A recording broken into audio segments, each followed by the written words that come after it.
La verdad que es un poco difícil. Tengo la cabeza que parece que me va a hacer un combo, pero bueno, vamos a ver si puedo, vamos a ver si podemos seguir con la clase, o empezar, mejor dicho. Habíamos dejado en esta filmina que nos mostraba la temperatura superficial, la distribución de temperatura superficial en el océano, en un mapa climatológico, en un mapa medio, de largo periodo, digamos. Cuando uno no ve este tipo de mapas de descripción más bien general, de promedio a largo plazo, ve muchas más variaciones. Si uno mira una imagen diaria, por ejemplo, de temperatura, una imagen satelital de temperatura, pero este es el campo medio, lo que nosotros llamamos campo medio de temperatura en el océano. La idea era que ustedes me explicaran o pudieran entender, o tratar de entender qué era esto aquí en la derecha, y a ver si alguno, esperen que tengo que hacer entrar gente que me está pidiendo ingresar.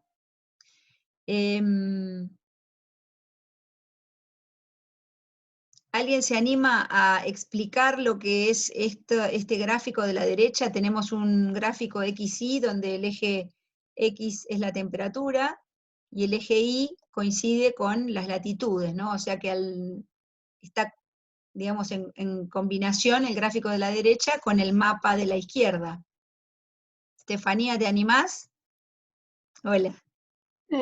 Sí, ¿ahí se me escucha? Sí, perfecto. Yo sí. Está observando que a medida que se acerca al ecuador la temperatura va aumentando y a medida que se aleja vuelve a decrecer. Dame un segundo que acá alguien me pide que admite y no puedo, la cabeza no me da para todo junto. Dale de nuevo, porfa, dale de nuevo. La temperatura va aumentando hacia el ecuador, desde los polos, Sí, ¿no?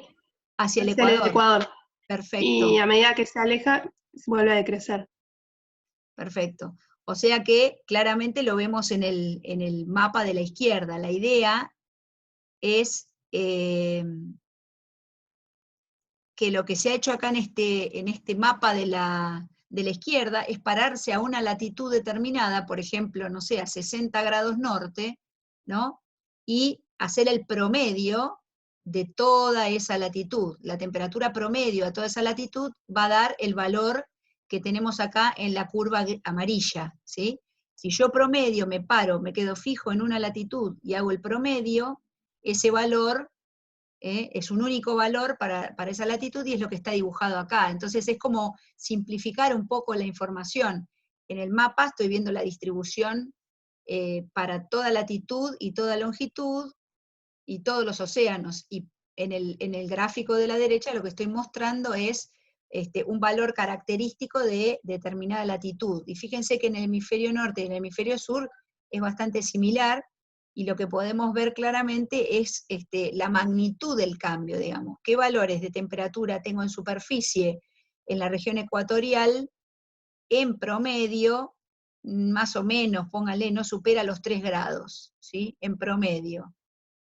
En el gráfico de los 3 grados, cualquier cosa, los 30, 28, ¿no es cierto? 28. Es de 0 a 30 el eje X, perdónenme.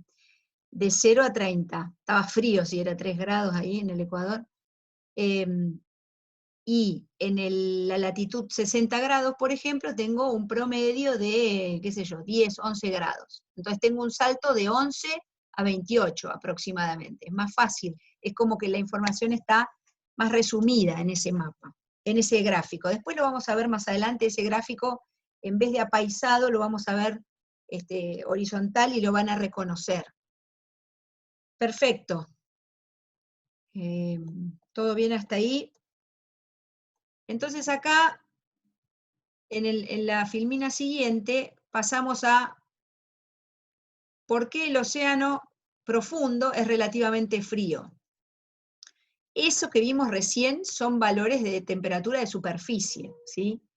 ¿Qué pasa en el fondo? El fondo, por ahora no lo vimos. Entonces la pregunta acá es, bueno, ¿el fondo es frío? ¿Siempre se pensó que el fondo era frío? O sea, sabemos que la temperatura disminuye hacia el fondo, pero había otras ideas, ¿no?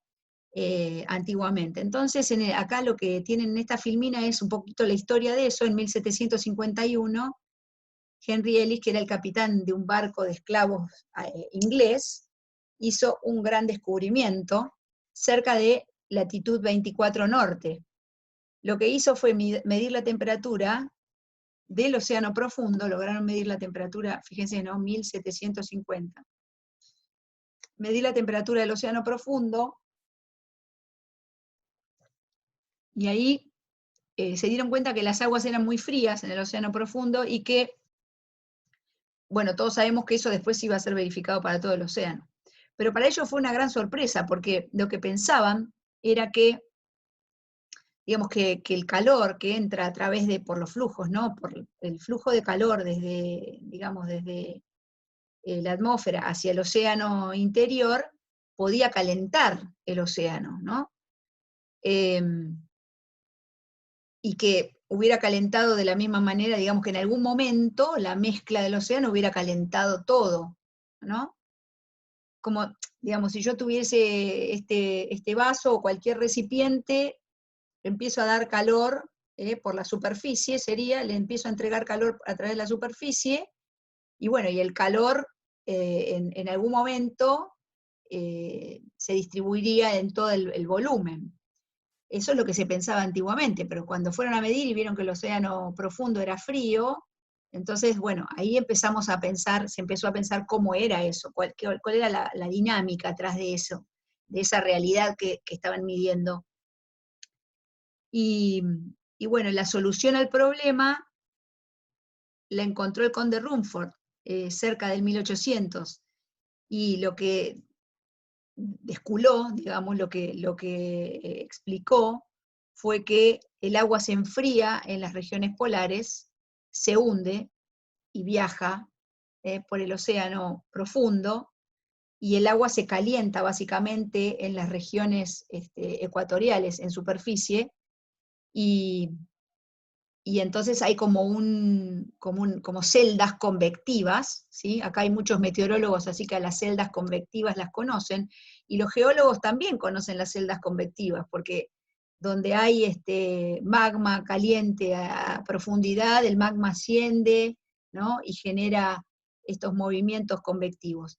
Lo mismo ocurre en una habitación cuando uno enciende una estufa, ¿no? A ver si puedo pasar esto. Entonces, esto es un poco lo mismo que dice la diapositiva anterior. Las mediciones que realizó el capitán Ellis indicaron 12 grados a 1800 metros de profundidad y 29 en la superficie, cuando en realidad lo que esperaban era que estuviera homogéneo, que fuera toda la misma temperatura. Y entonces ahí aparece el conde Rumford, que se llamaba Benjamin Thompson, el conde Rumford, la misma persona, el año 1800, explica que no había otra manera de llegar a una situación como esa si no fuese porque había corrientes que transportaban aguas frías desde los polos hacia las regiones más ecuatoriales. Esto piensen que era a 24 grados norte donde estaban midiendo la temperatura. Avísenme si están escuchando bien, más o menos, porque acá me dice que la conexión está medio inestable.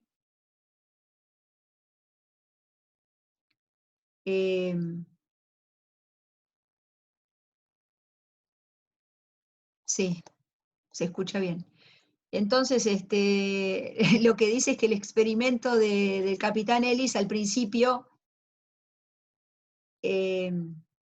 le suministró agua para tomar un baño refrescante, claro, hacía calor, 24 grados norte, imagínense, 29 grados en el mar, en la superficie, y ellos sacaron agua mucho más fría, de aguas más profundas, y por lo tanto se pudieron dar un baño fresco y enfriar un poco su vino, ¿no?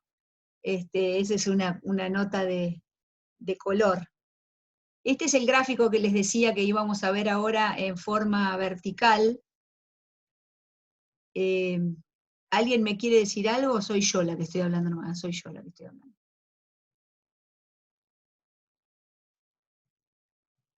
Este es el gráfico, ¿no?, que vimos recién, el que explicaba muy bien Estefanía. La temperatura aumenta, en este caso tengo a la izquierda, en el eje X, tengo las latitudes, y la temperatura ahora está al revés, ¿no? En el eje X tengo las latitudes, y en el eje Y tengo las temperaturas. A la izquierda tengo el hemisferio sur, y a la derecha tengo el hemisferio norte, ¿está bien? Las latitudes son negativas, menos 80, menos 60, menos 40, o sea que esto representa el hemisferio sur, y aquí la parte derecha del gráfico al hemisferio norte. Fíjense cómo van creciendo, ¿no?, las temperaturas. Esto estamos viendo la superficie, el contorno gris que rodea la curva roja es el desvío estándar, porque así como les mostré recién, es un promedio a lo largo de, o sea, uno se para en esa latitud, pero va barriendo todos los meridianos, ¿no?, todas las longitudes. Entonces es un promedio. Acá tengo que admitir a Amparo. Por eso tengo un desvío estándar, porque hago un promedio, como el que veíamos hoy. Me paro en una latitud, promedio todo a lo largo de esa latitud, pero voy variando las longitudes, y a cada longitud tengo una temperatura distinta. Entonces, cuando hago la media, esa media tiene un desvío estándar que está representado por estas curvas grises. Es bastante grande acá, entre 40 y 60 grados norte, y fíjense qué bajito es el desvío entre, por ejemplo, 40 y 60 grados sur. Esto les podría decir, si tuviera más tiempo, a ustedes que lo piensen, pero como voy a ir avanzando bastante rápido, se los voy a decir yo. El hemisferio norte tiene una masa continental que es mucho más importante que la del hemisferio sur. El hemisferio sur, por ese motivo, es más homogéneo. O sea, tiene esa temperatura y no es tan variable, mientras que el desvío más grande en la región del hemisferio norte, a las mismas latitudes, se debe a cambios más importantes por causa de la temperatura, por causas de, digamos, la interacción con la Tierra, ¿no? Imagínense ustedes que están en una isla, en el medio del mar, o que están en una región bien territorial, bien mediterránea. No sé, pensemos en Córdoba, en la provincia de Córdoba, y pensemos no sé, en una isla o en una región más costera. Ya vamos a ir viendo eso, pero la conexión con el mar hace que las amplitudes térmicas del día, por ejemplo, no sean tan marcadas, mientras que en un lugar más mediterráneo, como en Córdoba o no sé, en Salta, el frío de la noche y el calor durante el día son valores mucho más dispersos, el rango es mayor. Voy a tener temperaturas más bajas cuando hace frío, a la noche, por ejemplo, y temperaturas más altas durante las horas del día, cuando el sol está iluminando y irradiando más verticalmente.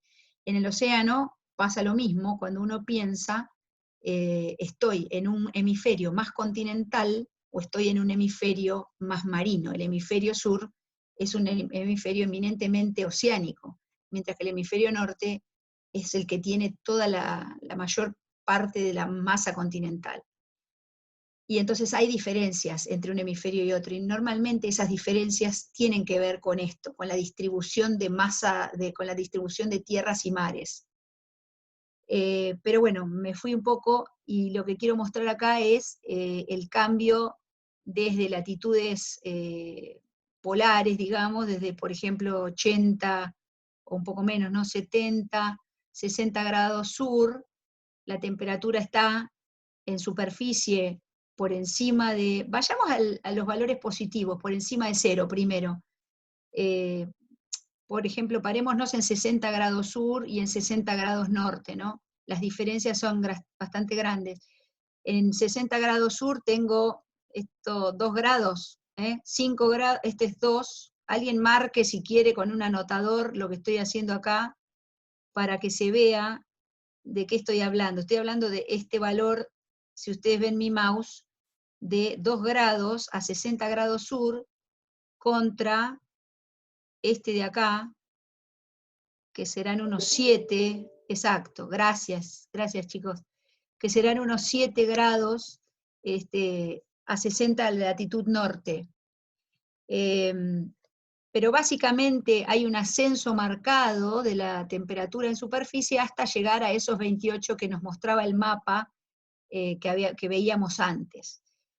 ¿Se entiende esto? Es más o menos lo que veníamos viendo. Y las diferencias entre un hemisferio y otro tienen que ver con eso que les decía. Cuando le doy le doy un clic a mi mouse, les muestro en la curva verde la temperatura a 500 metros de profundidad. Entonces, lo que se ve claramente es que en las regiones de latitudes al sur y al norte de 60, la curva verde y la curva roja se acercan bastante, ¿no? Están bastante parecidas, van más o menos por el mismo lugar. Ahora, al norte de 60 sur y al sur de 60 norte parece un trabalenguas, ¿no? O sea, entre 60 norte y 60 sur, los cambios de temperatura, si uno mira la superficie y 500 metros, son muy grandes. Y si estoy en el Ecuador, esa es la región con mayor amplitud, casi seguro, ¿no? Porque acá, fíjense, sí, esta zona de acá, alguien que marque la altura la diferencia de temperatura entre la superficie en el Ecuador y los 500 metros en el Ecuador, ahí en rosa, muchas gracias. Entonces, esa diferencia, ese delta de temperatura entre 26, 27 y ¿cuánto es esto? 8 o 9 grados, es el más grande en todo el globo. Y después tengo valores que, por ejemplo, bueno, van a ser menores, qué sé yo, acá tendría, cada una de estas son 5 grados, así que más o menos 5 y 2, 7 grados acá, contra 5, 10, 15, más de 15 grados en la región ecuatorial. Siempre hablando de la misma capa, digamos, de los primeros 500 metros del océano. Entonces no es lo mismo si mido temperatura en superficie que si mido temperatura a 500 metros, en ese rango. Pero si estoy acá, me puedo encontrar, o sea, si estoy acá, como estoy grabando, el acá es, si estoy más allá de 60 grados, tanto al norte como al sur, o sea, en el hemisferio norte y en el hemisferio sur, hay como una inversión de temperatura. Resulta que a 500 metros tengo una temperatura mayor que en la superficie. Qué raro, ¿no? Qué cosa extraña, agua más caliente en superficie que abajo. Medio complicado mantenerlo a eso, ¿no? Porque si yo tengo agua más, estoy hablando de superficie, ¿no? En la superficie tengo agua más fría, ¿sí? Y se dan cuenta, la línea roja acá, estoy mirando acá, en 70 grados sur, pónganle una rayita ahí de otro color, en 70 grados sur, exacto, en este lugar, tengo, por ejemplo, un grado a 500 metros y tengo -1 grado en la superficie. Entonces vamos a ir viendo cómo, ahora a lo largo de las clases en la parte de propiedades, cómo puede ser que eso pase, ¿no? Porque si yo tengo agua más fría en la superficie, esa agua más fría es más densa, vamos a ir viendo. Es más densa, es más pesada, gravitatoriamente no anda, no va. O sea, ¿qué es lo que pasa ahí, no? Como para que el agua más fría esté arriba y el agua más cálida esté abajo. ¿Se entendió eso? Porque vamos a ir viéndolo. Se los dejo ahí como una motivación, digamos. En las regiones polares tenemos, toqué y aparte nos aparecieron las otras dos que, en las regiones polares entonces tenemos aguas más frías en superficie, y a medida que voy profundizando en la columna de agua, encuentro aguas un poquito más cálidas. No vaya a ser, no es tanto, ¿no? Entre 1 y -1. Y por otro lado tengo agua de -1 grado, -1 grado, agua de temperaturas bajo cero. ¿Cómo puede ser, no? ¿Cómo puede ser que tenga aguas bajo cero que no estén congeladas? Y bueno, la clave claramente está en la salinidad. Por eso tienen que pensar estas cositas que estamos viendo acá como súper motivadoras para después todo lo que vayan leyendo y viendo, o sea, las propiedades de temperatura, salinidad, combinadas con la presión, hacen que ocurran cosas que no nos resultan demasiado lógicas, ¿no? Y bueno, y así es el océano. Son lógicas, después que vean las cosas por qué son, van a entender por qué pueden pasar estas cosas. Esperen, no borren nada. Ahí no se ve muy bien, no entiendo por qué, pero hay una línea azul y una violeta. Tal vez me tenga que salir de acá para que lo vean mejor. Esperen que voy a borrar todo esto. A ver si lo ven mejor acá. Hay una a 3.000 metros, que es la azul, y hay una curva a 4.000 metros, que es la, no sé, magenta, qué sé yo, qué color es. Voy a aumentar un poquito esto.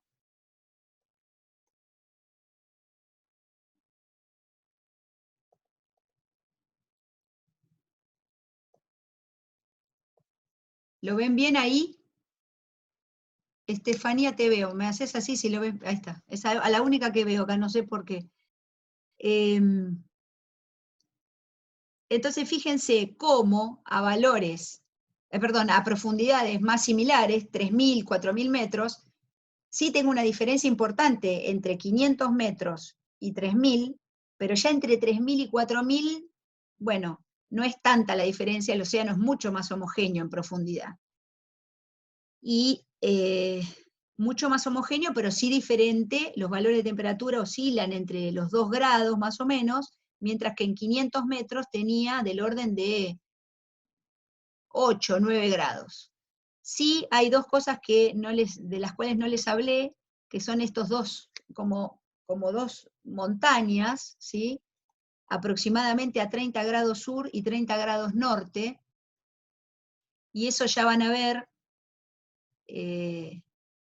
es una región a la que nosotros le llamamos termoclina permanente, que tiene una variabilidad a esas latitudes. Vamos a mirarlo mejor con otros gráficos. Pero a los geólogos les va a gustar, algo deben haber escuchado, la termoclina, los meteorólogos tienen lo que se llama, creo, la tropopausa, que es algo parecido a la termoclina nuestra. Es una región de fuerte cambio de temperatura en la vertical. Entonces, bueno, ahí se vio, ¿no? Ahí se vio bien lo de los 3.000 y los 4.000 metros. ¿Hasta acá alguna pregunta? Pueden abrir los micrófonos y preguntarme, yo me callo.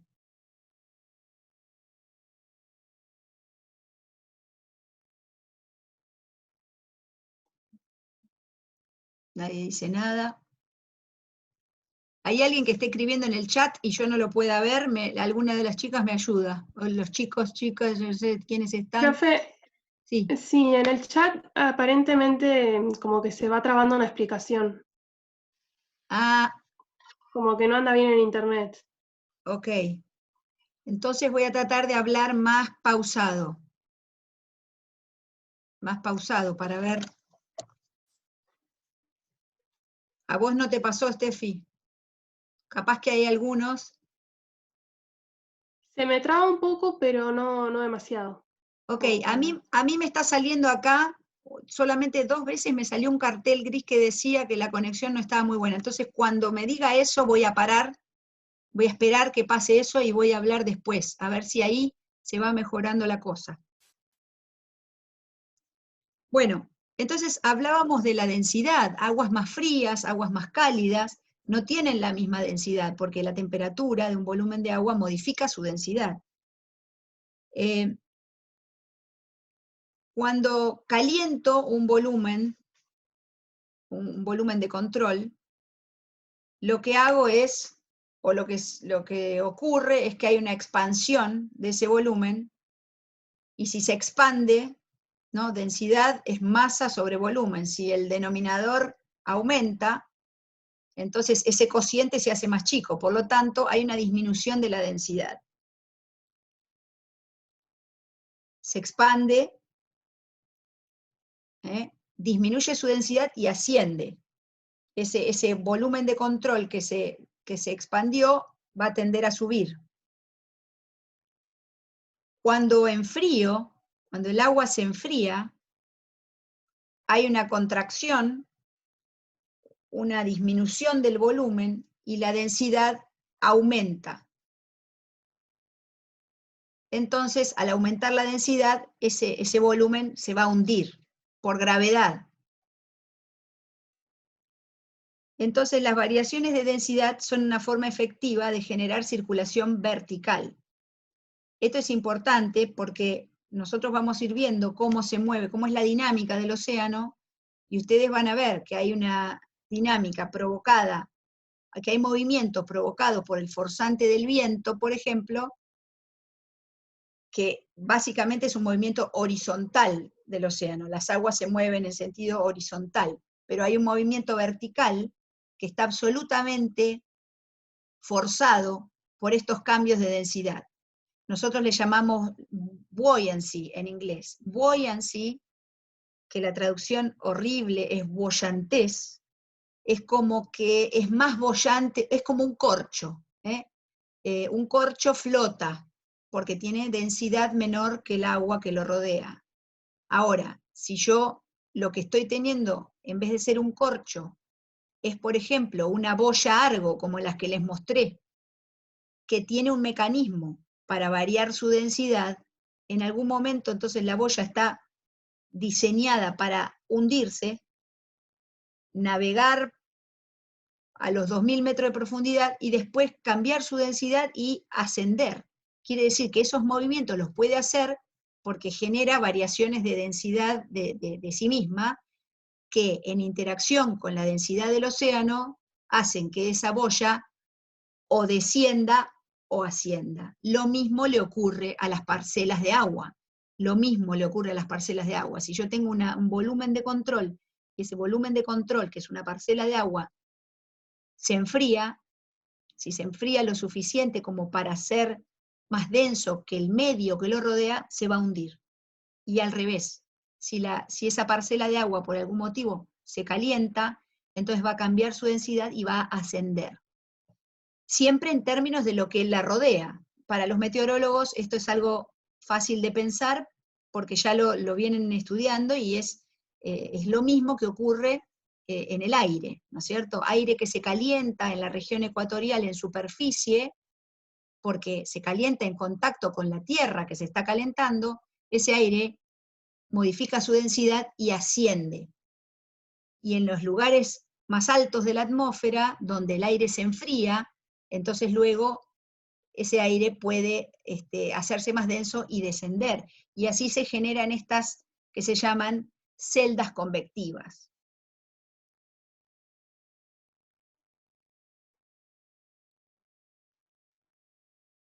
Entonces, las ideas del conde Rumford en 1800 fueron exactamente esas. No hay manera de que no haya, o mejor dicho, de que haya aguas tan frías, con tanta diferencia de temperatura entre la superficie y el fondo, o no sé, los 800 metros o los 1800 metros a los que ellos habían medido la temperatura, si no se puede explicar eso a través de corrientes frías que viajan por el océano transportando aguas con estas propiedades. Imagínense que si Ellis, el capitán Ellis medía acá a 24 grados, por ejemplo, norte, pongámosle, si esto es 90, 45, 40, 30, 24, por ejemplo, más o menos podría ser por acá, 24 grados norte,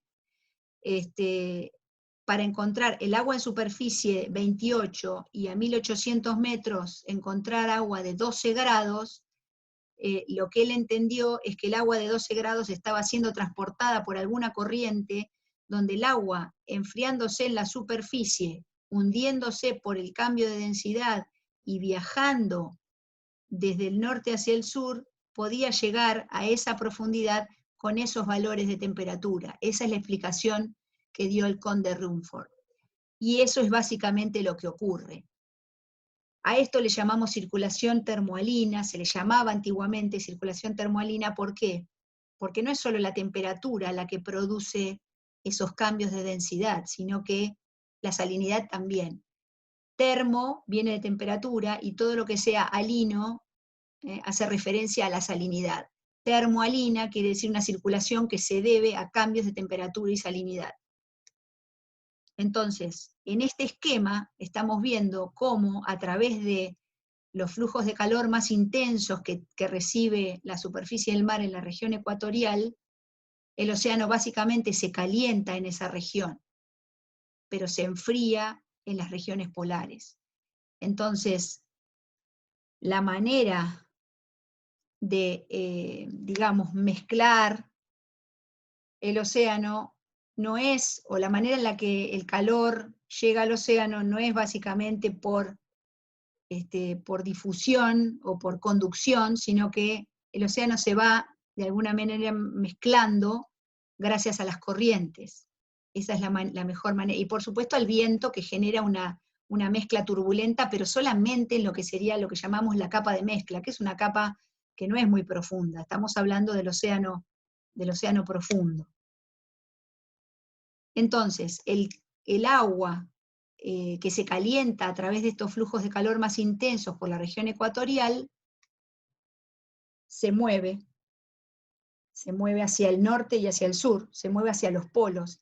Alguien explicó, cuando vimos el mapa de la corriente del Golfo, alguien explicó muy bien que la corriente del Golfo transportaba aguas cálidas desde las regiones ecuatoriales, de aguas típicamente más calientes en la superficie, y llevaba esas aguas hacia latitudes más altas, o sea, hacia la región que estábamos viendo del Atlántico Norte. Y hablábamos de la película del Día Después de Mañana, ¿no? Entonces, cómo la corriente del Golfo lleva esas aguas cálidas a las regiones del Atlántico Norte.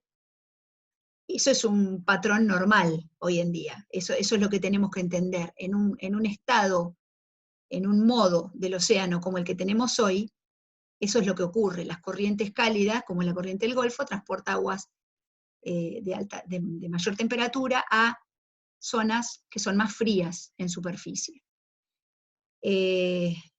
Bajo las condiciones de un cambio, de calentamiento global, bueno, esas condiciones actuales están un poquito cambiando, y eso es lo que vamos a ir viendo.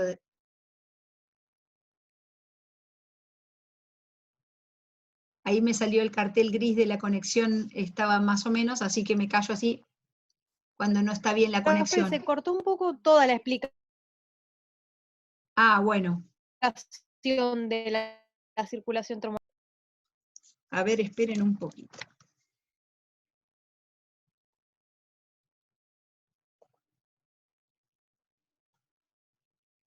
A ver si los puedo ver. Me gustaría verlos para que me digan cómo hago para verlos.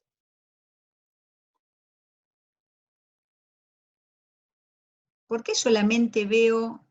A ver, prendan las cámaras, por favor, que quiero verlos. Y me hacen así o no, o si voy de nuevo con la circulación termoalina. Si escucharon, a ver, si escucharon todo, el que hace así me dice escuchó todo. El que no es porque veo la cantidad de gente que no pudo escuchar y voy de nuevo. Mal Valentina. Mal Marcos, mal Milena, mal, más o menos. Bueno, vamos de nuevo. Santiago. Bueno, me encanta verlos un poquito, porque si no me aburro mucho. Bueno, voy de nuevo. Piensen en esto. No voy a mostrar, quédense, que los quiero ver, para que me muestren sus caras de desespero o de entendimiento. No voy a mostrar el gráfico, ya el gráfico está claro, ¿verdad? El agua se calienta en la superficie, en la región ecuatorial, porque la Tierra recibe a esa latitud. ¿Me están escuchando bien? ¿Me están escuchando bien ahora? Sí. El océano recibe en la superficie los rayos incidentes del Sol con mayor intensidad, y digamos, después vamos a ver algunas diapositivas de esto, pero el calor llega mejor, por supuesto, en las regiones ecuatoriales, igual que en tierra. Digamos, la Tierra se calienta ahí ya no escuchan. Es mala la conexión, porque me están haciendo caritas de que no escuchan. Ahora, Valentina, no, perdón, Cecilia, mejor, ahí, bueno, voy de nuevo. Si me hacen así, paro un poquito y empiezo de nuevo. Entonces, la Tierra se calienta en la región ecuatorial, tierra y mar. El mar en el Ecuador se calienta, y así como el aire también se calienta. Milena no escucha. Así como el aire se calienta en la región ecuatorial y asciende. Hoy tenemos un día que nefasto, la verdad. Bueno, yo lo estoy grabando a esto, lo estoy grabando, así que después se los voy a subir para que el que no lo pudo escuchar bien lo vuelva a escuchar, ¿sí? El agua y el aire se calientan más en la región ecuatorial que en las regiones polares. ¿Qué ocurre? Son fluidos. Entonces, modifican su densidad porque las parcelas de aire se calientan y las parcelas de agua se calientan. Cuando el aire se calienta, se hace menos denso y asciende. En el aire, en la atmósfera, hay celdas convectivas. En el océano es imposible que el agua se hunda si se está calentando. Entonces, en el océano, para que el agua se hunda y genere la celda convectiva, se tiene que enfriar, tiene que pasar exactamente lo opuesto. Agua que se enfría en la superficie, en las regiones polares, se hunde y empieza el movimiento convectivo. Entonces, el movimiento convectivo en la atmósfera comienza en el ecuador, porque es donde el aire se hace menos denso y asciende. El movimiento convectivo en el océano se inicia en los polos, porque es donde el agua se enfría en superficie, se hace densa y se hunde. ¿Se entendió eso?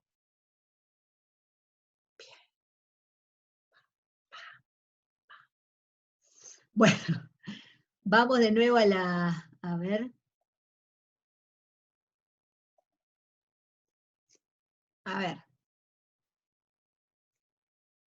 Lo que ocurre con el agua en la región ecuatorial es que en las capas superficiales se mueve hacia los polos.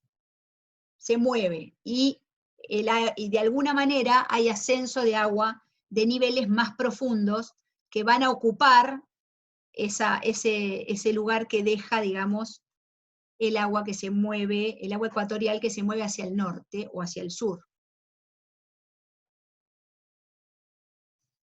En este caso es lo mismo, el esquema es básicamente, es muy parecido. Las flechas me parece que se fueron a la miércoles. Acá hay unas flechas que no están saliendo bien, pero básicamente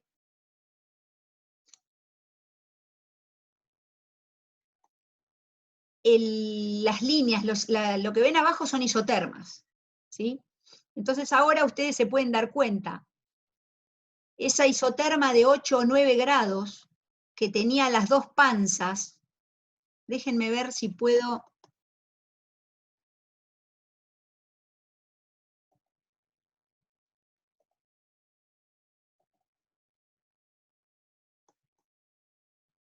Acá, se los quiero mostrar acá.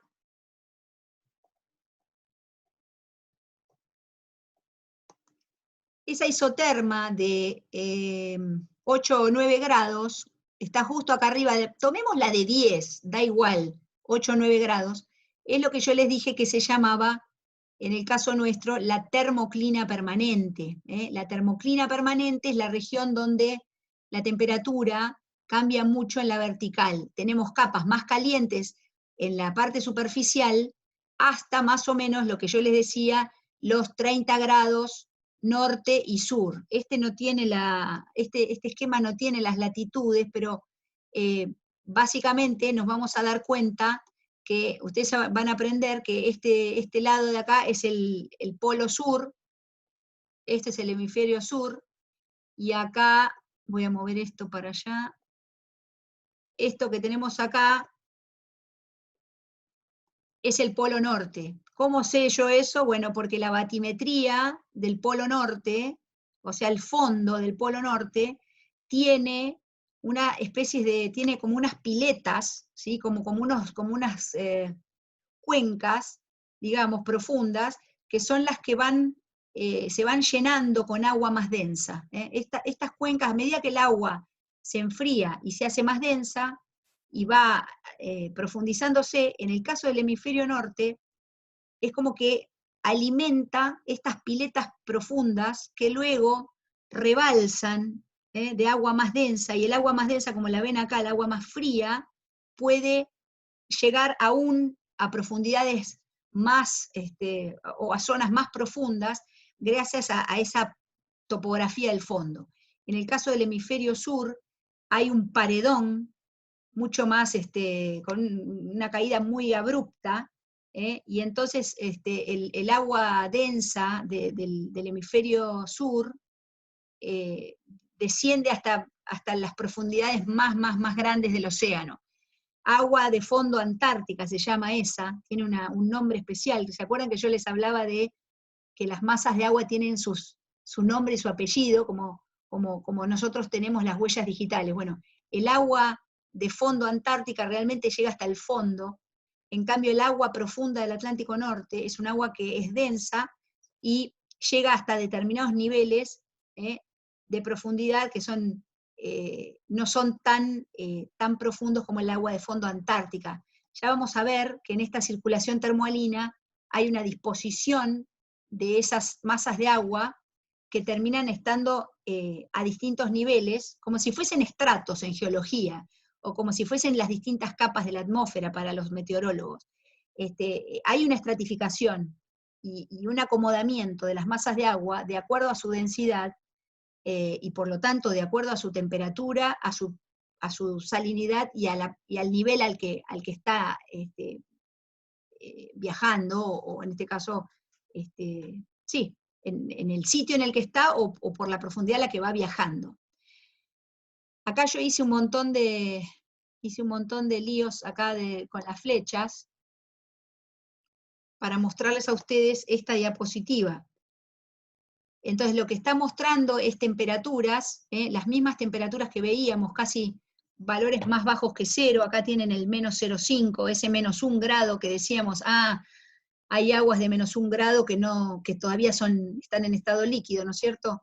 En el hemisferio sur, y en el hemisferio norte no son tan, acá hay un menos 1, que está tapado con la flecha, o sea que hay aguas a menor temperatura que la temperatura de congelamiento del agua pura, digamos, ¿no? Eso lo vamos a ver, lo van a ver ustedes en la práctica, y se los voy a mostrar yo también en la teoría.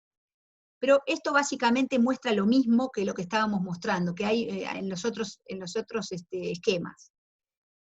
Que hay una estructura vertical de temperatura, con aguas más cálidas en superficie y más frías en el fondo, que esa estructura se ve alterada en las regiones polares, porque prácticamente el agua en las regiones polares es muy homogénea, es casi toda de la misma temperatura, fría casi toda por igual, y que los desbalances de temperatura entre el Ecuador y los polos son compensados, ¿no? A través del movimiento de las aguas, o sea, a través de las corrientes. Lo mismo ocurre en la atmósfera. O sea, los vientos lo que hacen no es ni más ni menos que balancear estas diferencias o estos desbalances de calor en el aire.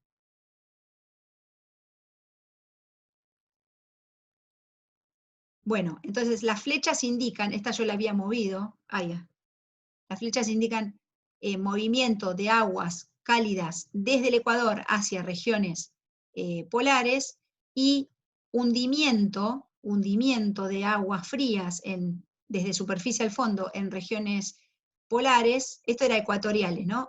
En regiones polares se hunde, y por algún lugar, esto no es tan claro que así ocurra, no es tan así, por algún lugar el agua vuelve a ascender, no necesariamente así como le indican estas flechas. Después vamos a ver.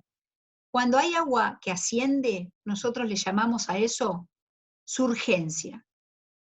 el término en inglés, escúchenlo bien porque lo van a escuchar mucho en la materia, es upwelling. Upwelling, U-P, upwelling. A ver si tengo un coso para... Tendría que tener yo acá un mini, pero lo podría escribir acá, ¿no es cierto? Bueno, no importa.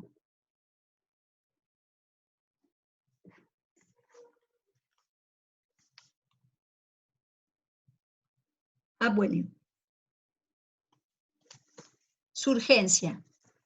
Desde ya está a decir que los movimientos horizontales de masas de agua son mucho, mucho más rápidos que los movimientos verticales. 2 órdenes de magnitud o varios órdenes de magnitud diferentes, ¿sí? Las velocidades de las corrientes, como la corriente del Golfo, la corriente de Brasil, etcétera, son del orden del metro por segundo, algunas menores, otras mayores, pero las velocidades verticales son muchísimo más bajas, 2 órdenes de magnitud por lo menos, o 3 menores. Pero son muy importantes porque tienen varias aplicaciones, por ejemplo, para los biólogos, la surgencia de aguas profundas, que normalmente son ricas en nutrientes, es muy importante, ¿no? Y además la mezcla también, la mezcla turbulenta la produce el viento, porque el viento fuerza la superficie del mar y genera, lo vamos a ver, mezcla mecánica. Pero la mezcla de este tipo, mezcla difusiva, mucho más lenta, estas masas de agua se van moviendo en la profundidad y van manteniendo sus características, sus propiedades de temperatura y salinidad, pero también van difundiendo, o sea, se van un poquito mezclando con el agua, con la masa de agua que tienen por encima y la masa de agua que tienen por debajo. Hay procesos de pequeña escala, como se llaman dedos de sal, o otro tipo de procesos, que hacen que de a poco se vaya intercambiando propiedades entre, por ejemplo, la masa de agua que tengo encima y la que tengo abajo. Aunque estas masas de agua conservan, como les digo, a lo largo del tiempo sus características, y por eso las podemos nombrar como, con su nombre y apellido. ¿Todo bien hasta ahí?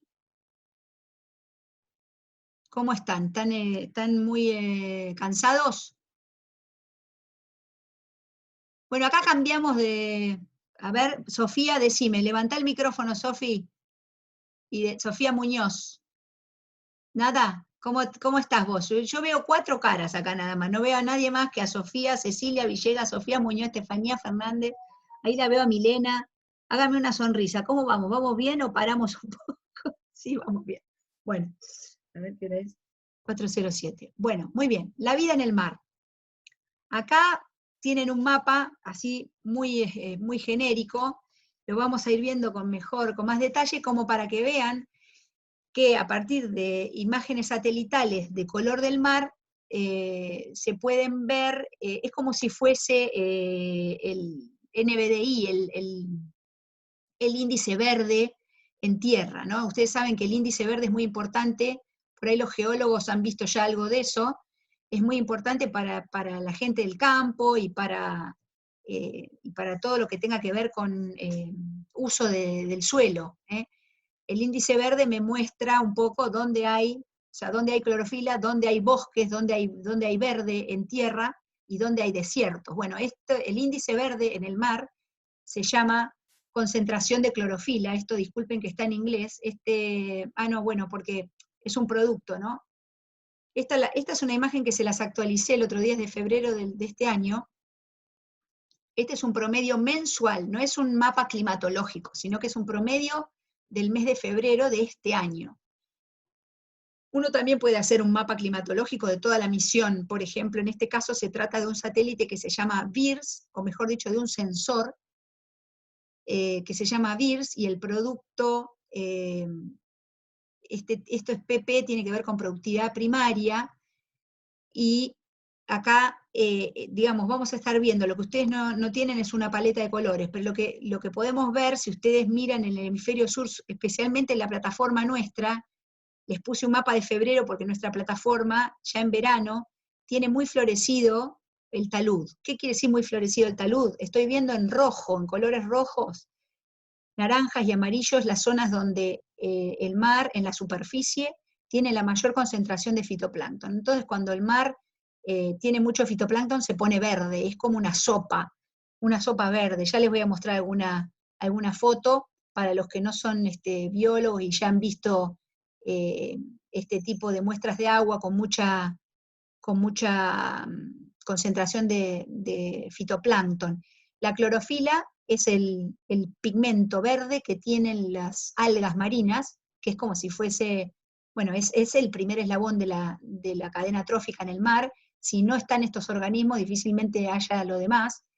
Las zonas nuestras son muy ricas en fitoplancton, hay distintas especies, hay mucha diversidad, pero básicamente estas no pueden distinguir, estas imágenes no distinguen si lo que hay son diatomeas, o si son dinoflagelados, o si son, bueno, distintos organismos.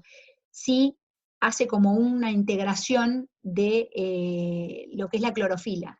Todos tienen clorofila, todos tienen pigmento verde. Entonces, cuando veo más rojo en este mapa, es porque hay más, básicamente es un indicador del fitoplancton. Ahí, en este lugar que les estoy mostrando, alguien que haga porfa, hagan un annotate y métanle un zoom a este cosito rojo, que va a lo largo del talud. Esa es una zona donde hay mucha concentración de clorofila en la época de febrero, y por ejemplo, gracias, y esto violeta de acá, a la izquierda, perdón, no voy a decir izquierda y derecha, tengo que decirlo bien, que me estoy grabando a mí misma, en la región del Pacífico, gracias por ese cuadrito divino, en la región del Pacífico que está marcando este cuadro blanco, los colores violetas, los colores azules y violetas, marcan un desierto.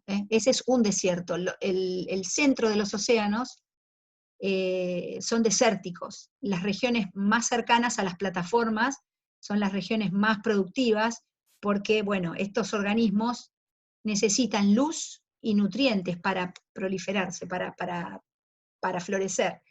Y como ustedes saben, a partir de los continentes llegan el agua que los ríos acarrean, con todo lo que tiene que ver con el nitrógeno, el fósforo, ¿no? Los nutrientes que necesitan estos organismos para poder crecer y desarrollarse, y además de eso tienen la posibilidad de, digamos, de tener luz y más fácilmente una columna de agua más, digamos, más estratificada que en el océano profundo.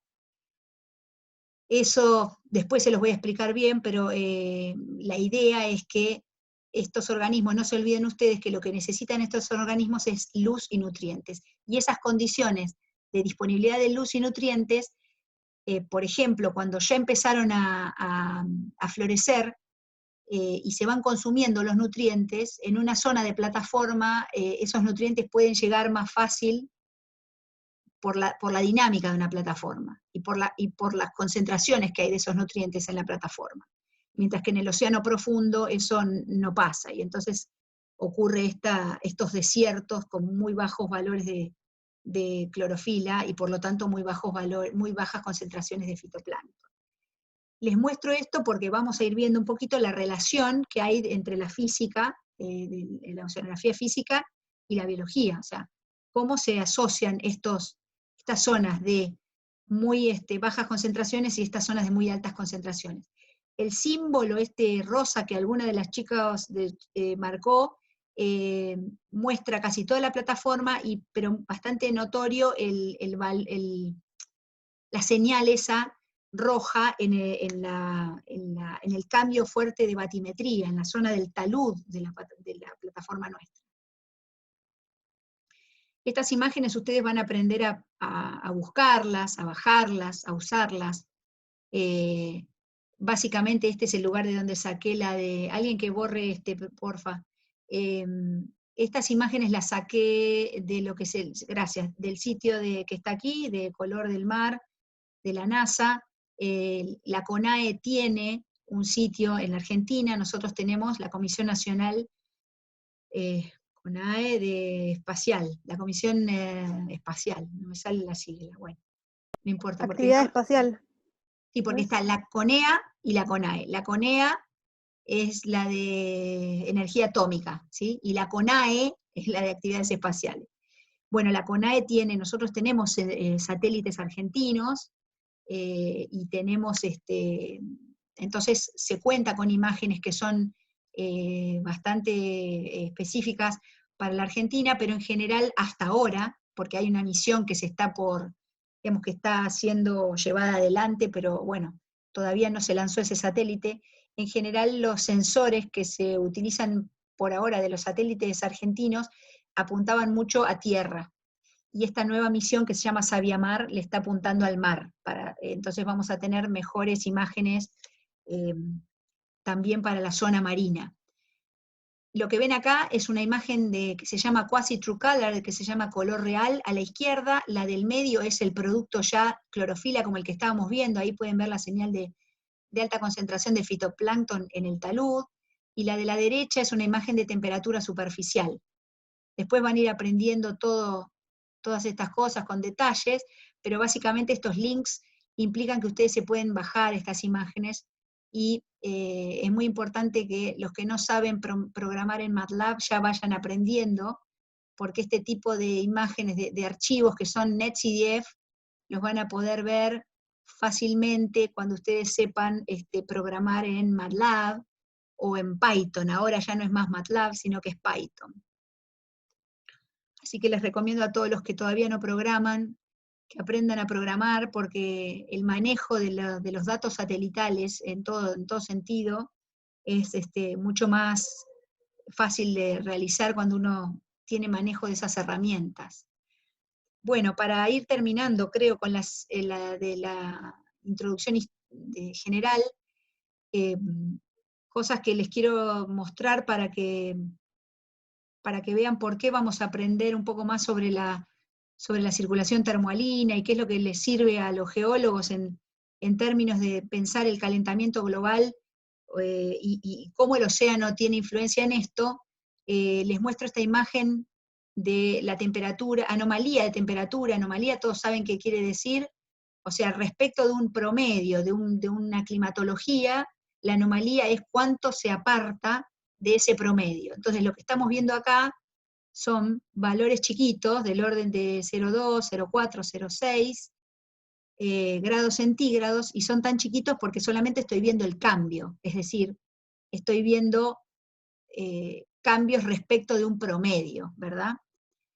No es de Monthly Mean Global Surface Temperature, esto está combinado, land-ocean, quiere decir que estamos tomando a la atmósfera y al océano todo como en un conjunto, ¿sí? En una sola cosa. Porque pueden ustedes ver a veces este tipo de gráficos de temperatura versus tiempo, se le llama la marcha de la temperatura, ¿no? Podría ser atmosférica o podría ser oceánica, pero en este caso estamos combinando a las dos. Es un índice que combina las dos temperaturas. Y bueno, lo que podemos ver es cómo esto está desde 1998, por ahí, cómo estas anomalías son a veces menores, a veces mayores, pero siempre positivas. Si tuviéramos anomalías negativas, implicaría que nos estamos apartando de la media hacia abajo, que habría enfriamiento, pero en realidad el hecho de que siempre sean positivas las anomalías, eso implica que el cambio está siendo siempre por encima de la media. La evolución de la temperatura del aire en la superficie de la Tierra en los últimos 130 años, determinada a partir de observaciones de estaciones meteorológicas, y la del océano a partir de temperaturas de barcos y boyas también, ¿no? Entonces es un índice que combina ambas cosas. Atmósfera baja y océano superficial. Acá está separado. Entonces tenemos superficie de la Tierra, perdonen que está en inglés, en amarillito, superficie del mar en celeste clarito, y después tenemos dos filtros. Para los que no se acuerden no hayan visto, sí, lo han visto en matemáticas seguro, cuando uno, esperen, este es el mismo señor que llamaba a mi mamá el otro día, ay, Dios mío, me va a seguir llamando, porque es más insistente. A ver, perdonen. Lo que hago con un filtro es suavizar, ¿sí? Entonces, el filtro azul suaviza la curva celestita de la temperatura superficial del mar, y el filtro rojo suaviza la curva naranja de la temperatura de la temperatura del aire, de superficie del aire en superficie, o sea, niveles bajos de la atmósfera. Pero ahora están las dos curvas separadas, entonces, bueno, uno puede ver que ya este no es un índice combinado, y entonces que hay diferencias entre lo que ocurre en la temperatura del aire y la temperatura de superficie del mar, y se ve que lo que está ocurriendo ahora es como que, bueno, la marcha de la temperatura en el aire se va, ¿no? Se aleja un poco, las anomalías son más importantes en el caso del aire que en el caso del mar. No es más que para mostrarles, entonces, que vamos un poquito a analizar estas cosas en términos de lo que vamos a aprender de oceanografía. Este es un mapa, acá pueden entrar ustedes y bajarse sus propios mapas, acá están los links. Todo esto yo lo actualicé, fíjense que dice marzo del 2020. Estos generan este tipo de gráficos, esta gente genera este tipo de gráficos y los van actualizando. Este es un índice también, el LOTI, para analizar calentamiento, ¿no? Calentamiento global. Y bueno, acá ustedes pueden ir a las bases de esto, pero en el océano, bueno, estos son los datos, Reynolds versión 2, ya van a ir viendo un poquito, aprendiendo un poquito más de todo esto, pero no quiero ir tanto al detalle, sino más que nada a mostrarles cómo es la diferencia de calentamiento. Fíjense, otra vez, ¿no? Anomalías, versus, ¿qué quiere decir esto? Anomalías versus 5180. Es la anomalía versus una temperatura media calculada con este periodo. Cuando ustedes le dicen, esta es una anomalía, ustedes tienen que saber, es una anomalía respecto de un promedio. Y ese promedio tiene que haber tomado un periodo temporal para hacer el promedio. Puede ser el promedio de un año, de 10, de 20, de 50. En este caso, el promedio es del año 51 al 80. Y la anomalía es respecto de esa media, ¿está bien? Entonces, valores de, por ejemplo, superiores a 2 grados positivos, calentamiento superiores a 2 grados, los encontramos encima del continente americano al norte, encima de Estados Unidos y un poco Canadá, acá en la región nuestra, en América del Sur también, y también hay regiones marinas donde hay anomalías importantes, pero cuando uno va a Rusia, uno ve toda la parte del continente en el hemisferio norte, estos valores que superan los 4 grados son los de las grandes masas continentales del hemisferio norte. Fíjense todo lo que rodea, o sea, lo que rodea esa mancha Bordeaux, que supera los 4, está superando los 2 grados. La anomalía es 2 grados por encima de la media, ¿sí? Y en este grafiquito de acá, exactamente lo mismo que vimos hoy con la temperatura de la superficie del mar, tenemos valores el 0 está acá, fíjense, cuidado porque este mapa está medio al revés, este gráfico tiene los valores positivos, 3,5, anomalías de 3,5 del lado izquierdo del eje X, o es como que el eje X está al revés, ¿sí? Empiezan los valores mayores y termina en -1. -1 son enfriamientos, son zonas que están anómalamente más frías que la media. Eso es en el hemisferio sur, los valores más grandes creo que están entre -1 y -2, acá de acuerdo a los colores, o son menores que -2 tal vez, en la región de la Antártida, y algunas zonas, como esta aquí al sur de Groenlandia, que tiene, creo que entre -0,5 y -1, enfriamientos. Todo lo demás muestra calentamiento, pero claro, no es un calentamiento que en la Tierra sea totalmente homogéneo, ¿no? Hay lugares donde pasan cosas diferentes de otros. Pero fíjense en el gráfico de la derecha, entonces, esas anomalías positivas del orden de 3 grados o superiores a 2, digamos, están todas en el hemisferio norte. En el hemisferio sur, acá tengo el cero del Ecuador, a la mitad, fíjense que están todas en el orden de 1 grado, cuando uno promedia. Son menores que 1 grado el calentamiento. Cuando uno promedia, esta mancha roja aquí, mayor a 2 en la región de América del Sur, cuando uno hace el promedio parándose a una misma latitud, claro, le da una anomalía de menos de 1 grado.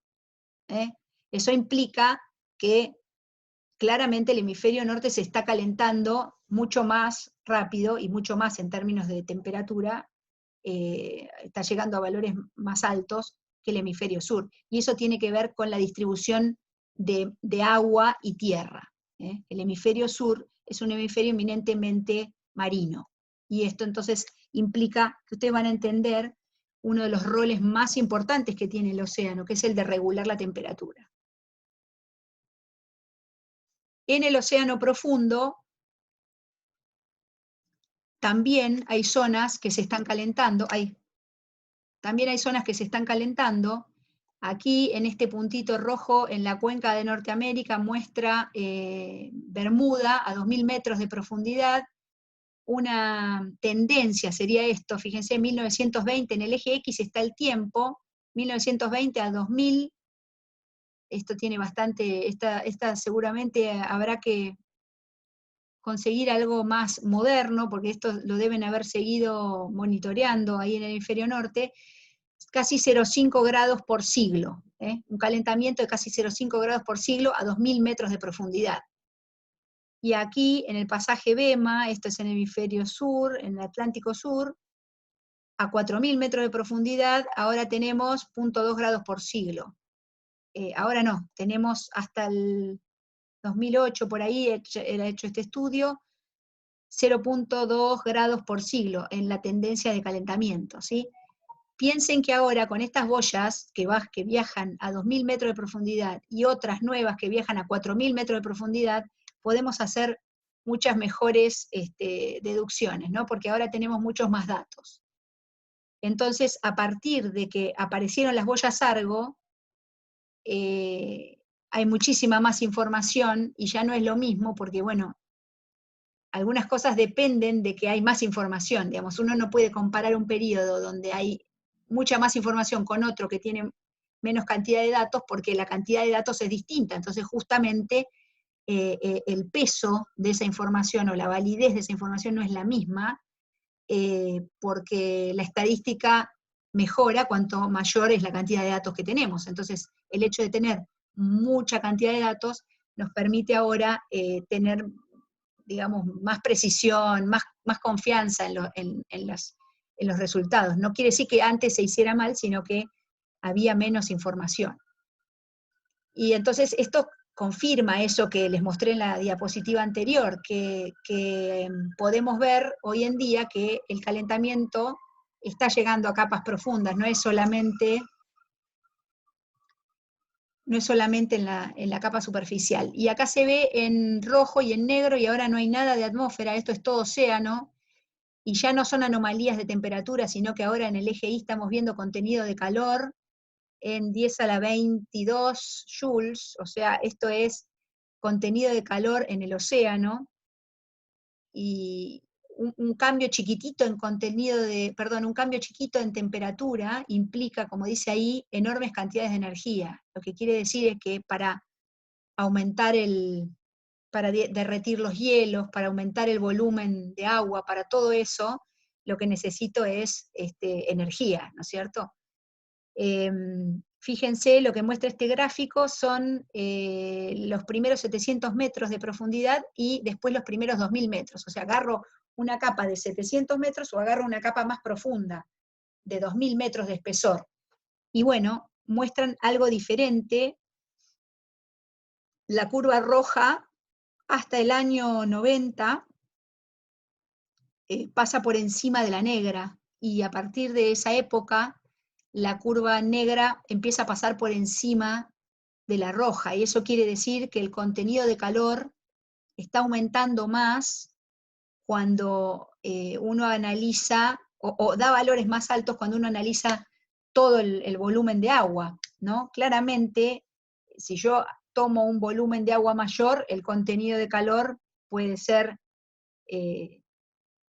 menor si es que no se distribuye en la totalidad, pero si se distribuye en la totalidad y sigue aumentando, digamos, el contenido de calor, entonces esa curva lo que demuestra es eso, que todo el océano se está calentando y con una tasa alta.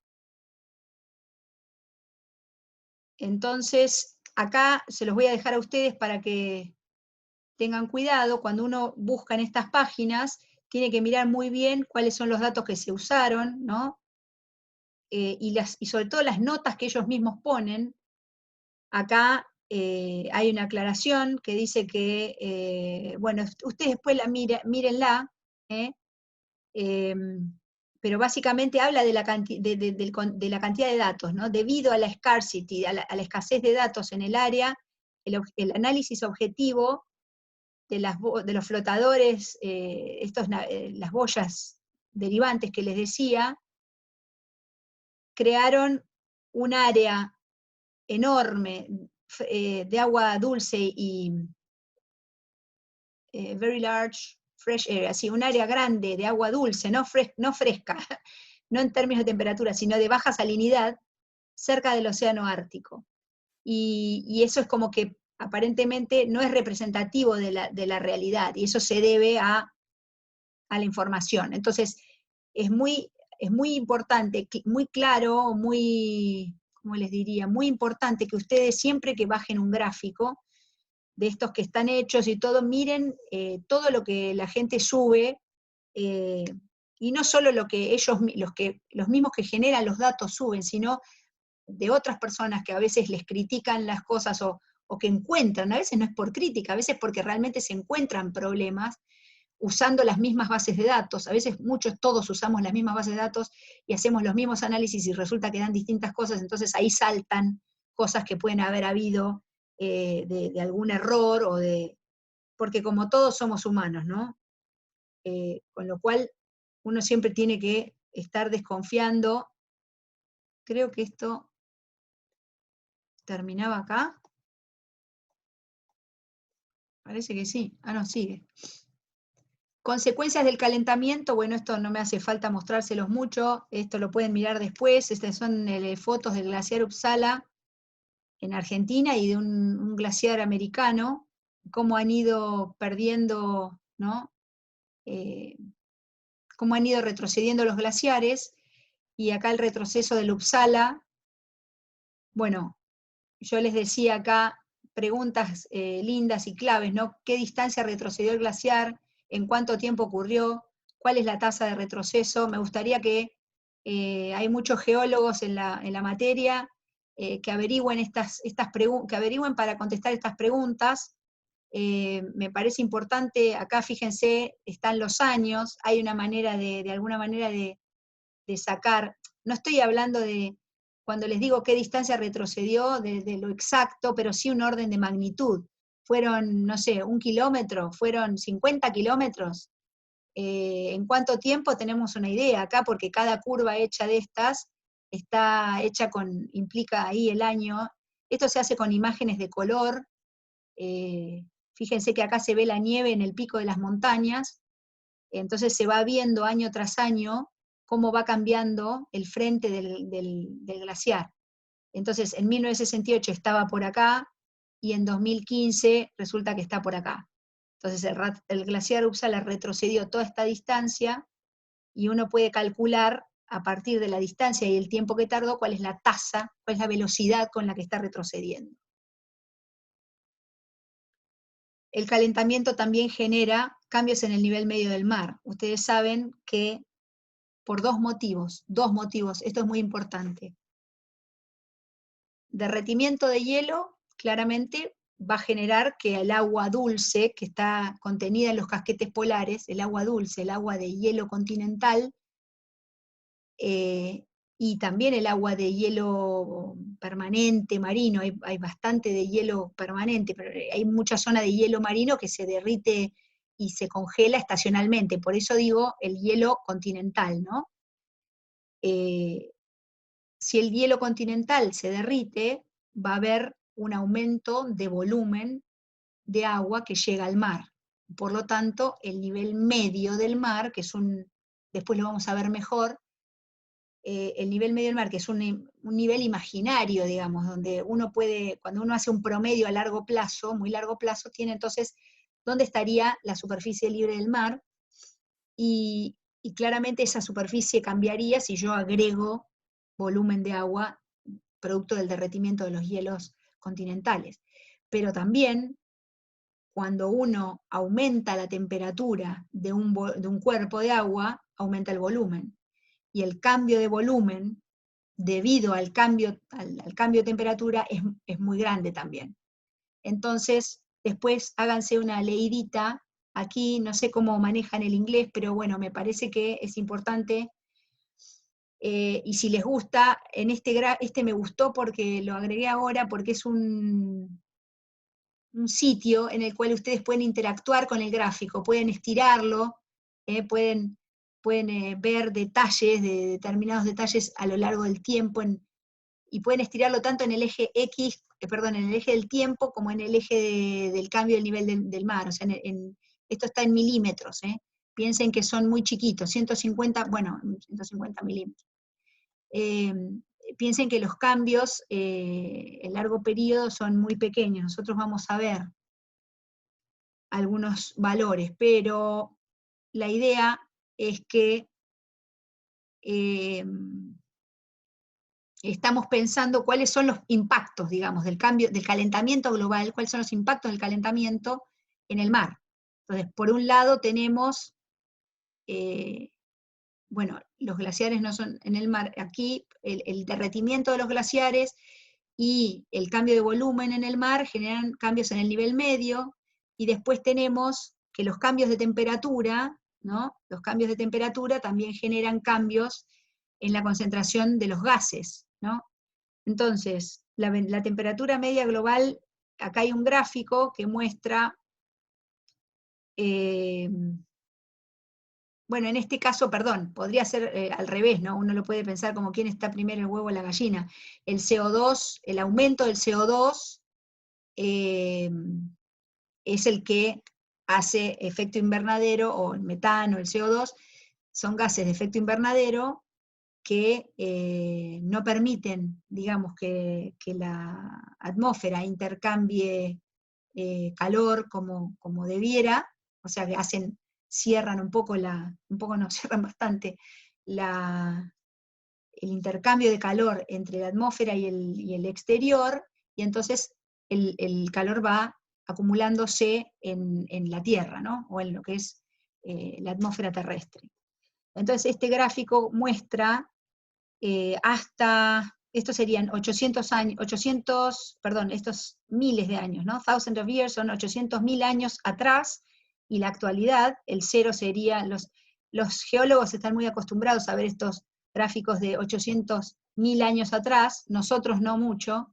Entonces, esto es la temperatura y el dióxido de carbono, la marcha, digamos, y acá creo que ahí está el metano, sí, en verde está el metano, está tapado el cartel, como cada vez que hay un salto en la temperatura, un aumento en la temperatura, aumenta el metano y aumenta el CO2.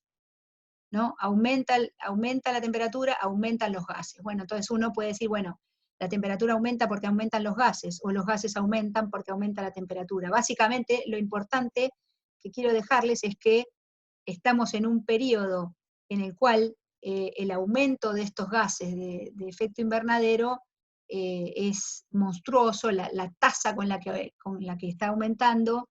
Esto, fíjense, 1500 before 1950. Esto era, fíjense, 1500 años, ¿no? Como que estos cambios que estamos viendo acá están más o menos desde 800.000 años.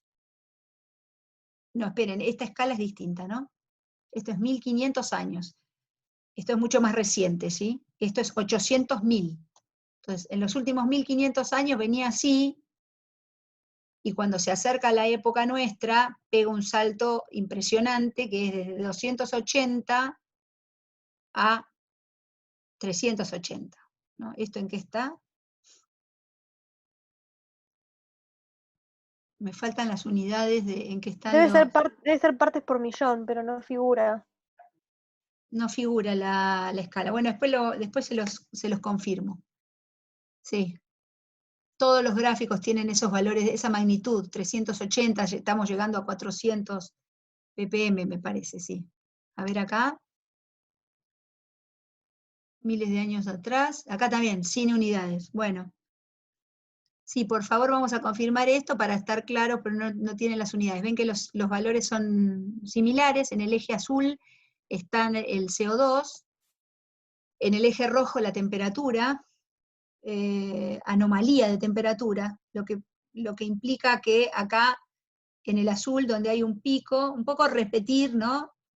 150.000 años atrás, y acá en la actualidad, otra vez estamos en una época en la que la temperatura está con una anomalía positiva, pareciera que está en cero casi la anomalía acá, ¿no? Pero que viene de -1, o sea, no supera mucho el cero, pero viene creciendo con esta tasa, ¿no? Detalle de la variación de temperatura media global en rojo y concentración de dióxido de carbono durante los últimos 150.000 años. La concentración de CO2 atmosférico aumentó un 30% durante la era industrial. Acá seguro lo vamos a tener. Partes per million, acá está, parts per million, ¿ven? 320 a 400. Bueno, ahí está. Marzo, estos son valores actualizados, se los puse, estos dos gráficos también se los actualicé. Se mide CO2 en un volcán en Mauna Loa. Esto es mucho antes, acá está como cortadito a partir del 2016, pero tienen un montón de años de datos. Acá, desde 1960, antes de 1960 que están midiendo. Esto sería un zoom de este mismo gráfico, el de la izquierda es un zoom del mismo gráfico que el de la derecha, pero entre 2006 y 2020, ¿sí? Para que ustedes vean mejor la curva negra y la curva roja. Concentración de CO2, y la curva negra es cuando hacen un filtro, ¿no? Los promedian. Entonces, básicamente, creo que estas es las variaciones diarias, debe ser.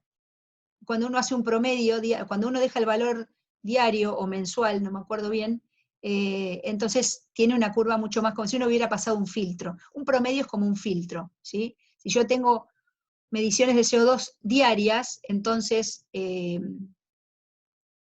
cuando hago el promedio del mes, se me achica. Y en el mes sí tengo los picos, pero cuando hago el promedio del mes lo que estoy haciendo es achicar los picos diarios y quedarme con la variación más larga, digamos, de más largo periodo. Entonces, mes a mes y año a año, ¿no es cierto? Marzo del 2020 ya estamos por 414,50 partes por millón. Bueno, creo que acá termina. Ah, no, no termina. Bueno, termina acá, en realidad, ¿qué hora es? 5 menos cuarto. Acá lo que hay son algunas diapositivas para las explicaciones, ¿no? Básicamente, ustedes pueden leer esto, yo no me voy a detener mucho. A ver si esta es la última, no. Esperen, ¿eh? Pero, che, no puedo llevarlo para atrás.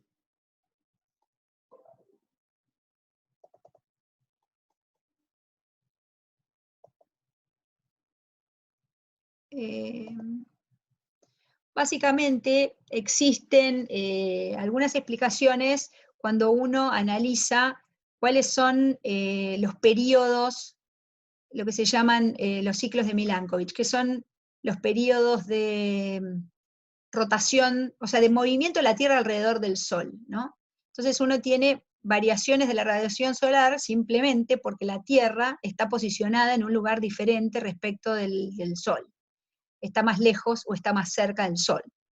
Entonces, la excentricidad, el ciclo de excentricidad de la Tierra es 100 kiloyears, 100.000 años. 100.000 años. ¿Eso qué implica? Que la órbita de la Tierra es más esférica o más elíptica. Eso vuelve a su origen, digamos, la excentricidad de la órbita terrestre vuelve a estar igual después de 100.000 años. ¿Está bien?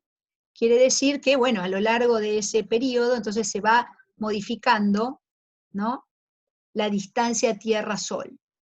Después tenemos el ciclo de la oblicuidad, ese tiene 41.000 años, y ese tiene que ver con cómo es el eje de la Tierra, ¿no? La oblicuidad es variación en la oblicuidad axial. El eje de la Tierra, en vez de estar vertical, está inclinado, acá, ¿no?, con respecto a la eclíptica, que sería el plano, del plano por donde orbita la Tierra, ¿no? Con respecto a la eclíptica, uno puede trazar una vertical o puede analizar cuál es el ángulo real que tiene el eje de la Tierra respecto de ese plano. Y bueno, resulta que ese ángulo cambia, ¿no? Cambia entre 22,1 cuando es más chiquito hasta 24,5 cuando es más grande. Eso se repite, digamos, siempre está inclinado, pero varía en ese rango, 22,1 a 24,5, y eso se repite cada 41.000 años. Y por último tenemos la precesión de los equinoccios. Los equinoccios, la precesión es el movimiento de precesión del eje. O sea, el eje está inclinado, pero además hace como un, ¿cómo se llama eso cuando jugábamos cuando éramos chiquitos? Como un trompo, ¿no? Como un trompo que queda haciendo precesión. Entonces, ese movimiento de precesión del eje tiene, para un equinoccio y para el otro, Northern Hemisphere tilted away from the sun en afelio, en lo que se llama la época de afelio, el hemisferio norte está inclinado, alejándose del Sol, ¿no?, en afelio. Y esto es lo mismo, está mal acá, porque los dos dicen afelio, me parece que tiene otro nombre, ¿no? No me acuerdo ahora cómo se llama el otro, pero en un caso está inclinado, alejándose, el hemisferio norte, alejándose del Sol, y en el otro caso, inclinado, acercándose al Sol. Entonces no es lo mismo que tenga esta inclinación que tenga esta otra, porque en un caso está más lejos del Sol, y en el otro caso está más cerca del Sol. Tanto el hemisferio norte como el hemisferio sur, ¿no? Cuando el norte se aleja del Sol, el sur se acerca, y cuando el hemisferio norte se acerca al Sol, el hemisferio sur se aleja. Entonces, ese movimiento, algo similar un poco a lo que pasa en invierno y verano, pero en términos de la precesión de los equinoccios, vuelve a repetirse cada 19.000 y 23.000 años. Entonces, lo que ocurre es que hay muchas ondas en la radiación solar que llega, hay muchas ondas sumadas. Si yo analizo solamente el movimiento de precesión ese que se repite en 19.000 años, tengo esta onda. Si tengo el de la oblicuidad de la órbita terrestre, perdón, del eje de la órbita del eje, es 41.000 años, es este verde. El de la excentricidad, 95.000 años. No, tiene varios, 95, 125 y 400.000 años, es el azul. Y resulta que lo que nosotros vemos es la radiación solar, que es la línea negra que está abajo. Entonces, cuando todos esos se ponen en fase, cuando yo tengo una fase del rojo, el verde y el azul, y todo se suma, bueno, puedo tener un pico de estos. O cuando todo se suma, digamos, cuando la fase es negativa, cuando la radiación va a ser la menor, porque estoy más alejado del Sol en todo sentido, en todos los años, bueno, entonces voy a tener peores situaciones de enfriamiento, o mejores situaciones de enfriamiento. Las líneas rojas muestran épocas calientes, ¿no? Porque ven acá que la temperatura, perdón, es la radiación solar la que está en negro, ¿no? La radiación que llega a la superficie a 65 grados norte,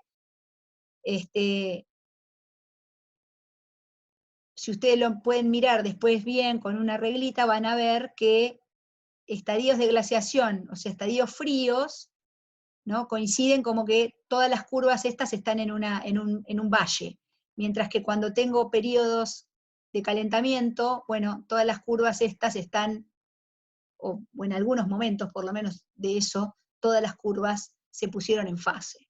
Entonces, una de las explicaciones de estas variaciones tan importantes son estos periodos, o se llaman ciclos de Milankovitch. Pueden ir a Wikipedia, que está bastante bien explicado, y estos gráficos de hecho están sacados de ahí. Y esto es otra cosa general que van a tener que, o sea, que les va a explicar un poco lo de, creo que es la última, sí. Estas 3 diapositivas las tenía solamente por ahí, para ayudarme en otros momentos, pero ya que estamos se las explico, porque no voy a empezar con la otra clase, me parece, son las 5 menos 10 y deben estar agotados, yo estoy agotada. Hola Rami, ahí te veo. Este mapa lo que les muestra es que a partir de una metodología que se usa para, los geólogos la conocen muy bien, que se usa para hacer datación de rocas con carbono 14, se han también datado parcelas de agua. Entonces, cuando uno mira el océano profundo y puede ver cuál es la edad, digamos, del agua en profundidad, pónganle que esto yo no me acuerdo muy bien, si era 4.000 o 6.000 metros, ya no me acuerdo, es un valor de océano profundo, o sea que tiene que ser más de 2.000 metros de profundidad, y todo al mismo nivel, se toma la muestra de agua y se hace la datación, resulta que el agua no es igualmente vieja en algunos lugares que en otros. Y cuando uno mira el Océano Pacífico, por ejemplo, encuentra que acá, estos son valores de años, ¿no? 1750 años, 1540 años, 1250 años, 1375 años. En el Atlántico, 250, 105, 450. Fíjense, un orden de magnitud menor. En el Índico, 1200, ¿no? 1000 y pico. Fíjense, es mucho más viejo, el Océano Índico profundo y el Océano Pacífico profundo son mucho más viejos que el Océano Atlántico. Uno podría pensar si el agua que está en el fondo, el agua fría, aquella que vimos en los esquemas del Conde Rumdorf, estuvo en algún momento en la superficie y se enfrió por contacto con la superficie en regiones polares, bueno, puede ser entonces, o seguramente es, que sea el agua que está más oxigenada, porque hace menos tiempo estuvo en contacto con la superficie, mientras que el agua más vieja es la que hace más tiempo que está alejada de la superficie. El agua que no volvió a estar en contacto con la superficie, está en profundidad ahí con menos ventilación, le podemos decir, es la del Pacífico y la del Índico. El agua del Océano Atlántico es el agua más oxigenada. El Océano Atlántico es el océano que vamos a ver, el principal en términos de esta ventilación profunda, o esta se le llama circulación termoalina, o MOC, Meridional Overturning Circulation, circulación meridional, convectiva. Esas celdas de convección de las cuales yo les hablaba, tanto en el océano como en la atmósfera, muestran acá en este mapa que esa celda es más intensa en el océano Atlántico. O sea que como conclusión, ustedes dirán, ¿para qué nos muestra Silvia esto? Bueno, estuvimos diciendo que el océano, que una de las cosas con las que ustedes van a concluir en esta materia es que el océano es importante porque es un regulador del clima, absorbe calor y lo redistribuye. También, digamos, con esta circulación profunda hace digamos, de transportador, si quieren, de aguas como las que les decía yo hoy, las del Atlántico Norte, el agua profunda del Atlántico Norte y el agua de fondo antártica, van armando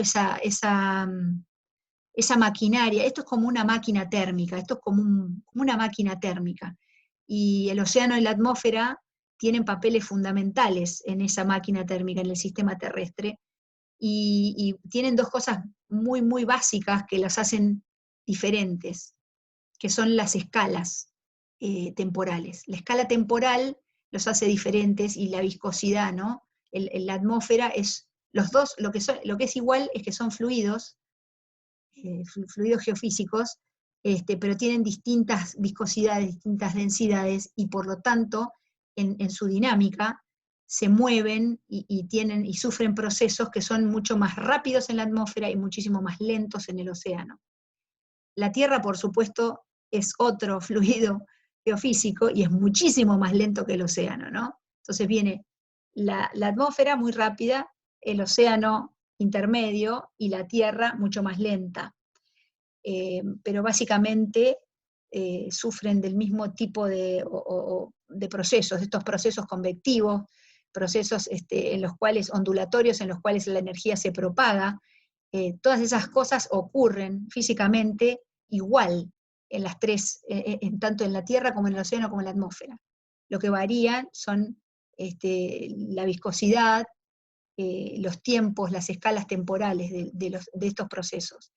Por eso el cuadrito inicial que habíamos visto, aquel de colores, donde describía el niño tiene tal escala espacial y temporal, una tormenta o un eddy tiene tal escala temporal, es importante porque es digamos, son las maneras que nosotros tenemos de tipificar estas cosas, de identificarlas, estudiarlas y poder predecirlas, ¿no? Porque en definitiva, ¿para qué queremos conocer todo esto? Bueno, queremos conocer todo esto para poder traer soluciones el día de mañana. Yo me pregunto qué felices estarían los científicos de las ciencias médicas y de las epidemias y de las pandemias si a esta altura hubieran tenido ya de antemano la vacuna contra este bicho, ¿no? O este virus, perdón.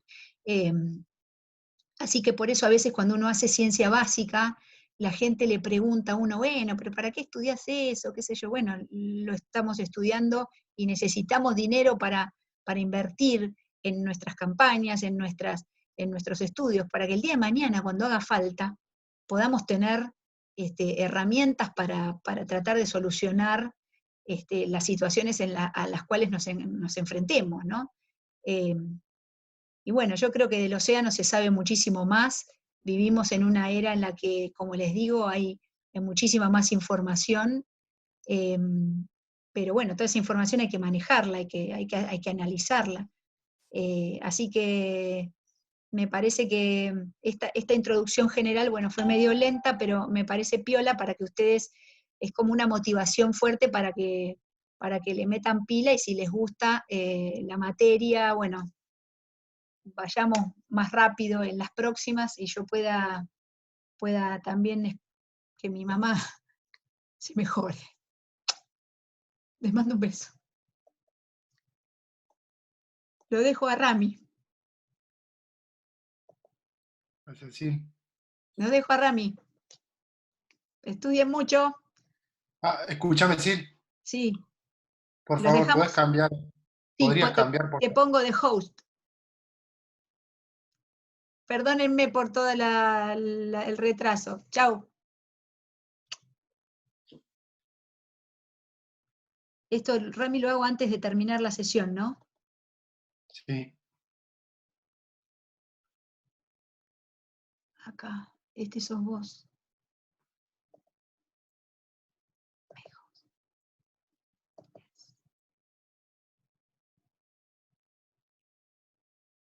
Te los dejo muertos, seguramente se van a quedar Listo. muertos. ¿Listo? Pues ya podés. Bueno, ahora voy a tratar de subir esto así como está, por lo menos sin editarlo ni nada, porque por lo menos hoy hicimos más de derecho. Así que voy a ver si lo subo. Chao. Bueno, eso.